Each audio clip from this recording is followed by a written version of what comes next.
안녕하세요. 팜스코TV 5번째 시간 아프리카 돼지열병 차단을 위한 출하대 관리 요령에 대해서 말씀드릴 수희정 팀장 이미주 인사드리겠습니다. 아직까지도 아프리카 돼지열병에 대한 의심신고가 지속적으로 이어지고 있어 우리 양돈업계의 시름이 한층 깊어만 가고 있습니다.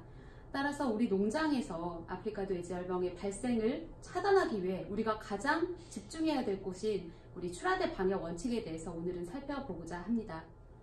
네, 바이러스는 눈에 보이지 않습니다. 우리 농장 주변에 바이러스가 어느 곳에 있는지 또 어느 루트를 타고 우리 농장에 들어오는지 우리는 알 수가 없죠. 사실 마음 같아서는 이렇게 튼튼한 방호벽으로 우리 농장을 튼튼하게 안전하게 지켜주고 싶지만 현실적으로는 불가능합니다. 따라서 내 농장에 어느 루트로 가장 취약한 루트가 어디인지 그것을 확인을 해서 그쪽에 온 힘을 쏟아야 할 것입니다. 우리 농장에서는 사실 열심히 키워낸 돼지를 출하하기 위해서 출하대가 일반적으로 마련되어 있는데요. 사실 출하대는 내부로부터 돈사 내부로부터 돼지가 나가는 통로이기도 하지만 실제로 밖으로부터 안으로 들어가는 질병의 관문으로 이용될 수도 있습니다. 사실 그렇기 때문에 이 출하대야말로 우리가 가장 집중해서 관리를 해야 할 방역 구역이라고 볼 수 있겠습니다. 사실 바이러스는 혼자서 움직이지 않기 때문에 무언가에 묻어서 우리 농장으로 이동될 수밖에 없는데요. 그것이 바로 축산 차량이 될 경우가 많습니다. 사실 이번 아프리카 돼지열병의 경기 북부의 사례를 보더라도 역학 농장은 모두 다 그 축산 차량이 이동으로 인해서 발생을 된 것을 알 수 있었습니다.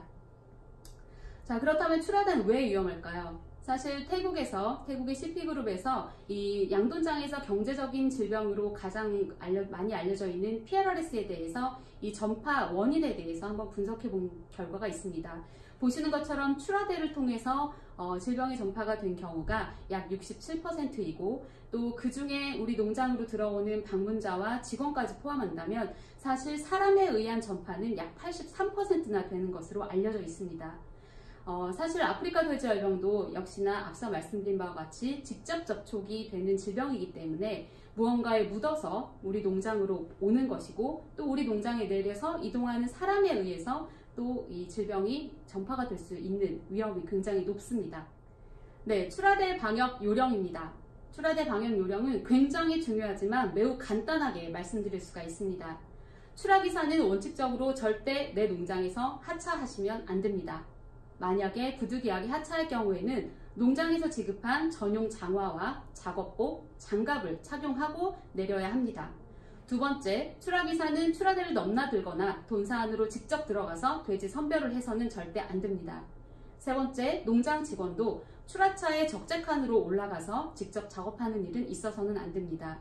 사실 이 아래쪽의 그림처럼 서로 악수하는 일도 있어서는 안 되겠습니다.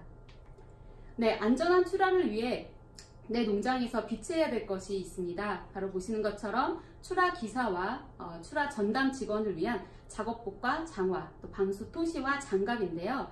이것들은 모두 출하가 완료된 후에 적당한 소독제와 또 폐기를 통해서 우리가 관리를 해야 할 것입니다. 지금까지 알려진 ASF 소독제는 여러가지 한 171가지가 있었는데요. 최근 9월 말에 우리나라에서 허가받은 소독제가 11가지 품목으로 늘었습니다. 하지만 이 소독제들에 대한 소독 희석 배율은 기존보다는 조금 더 진하게 타야 하는 것으로 조정이 되었는데요. 보시는 것처럼 차염수산 제제는 600대 1, 그리고 4급 아모늄에 대해서도 600대 1로 희석을 하셔야 되고요. 중요한 것은 많이 알려져 있는 3종염 제제의 경우에는 기존의 800대 1보다는 4배 진해진 200대 1로 희석을 하셔야 하는 것으로 조정이 되었습니다.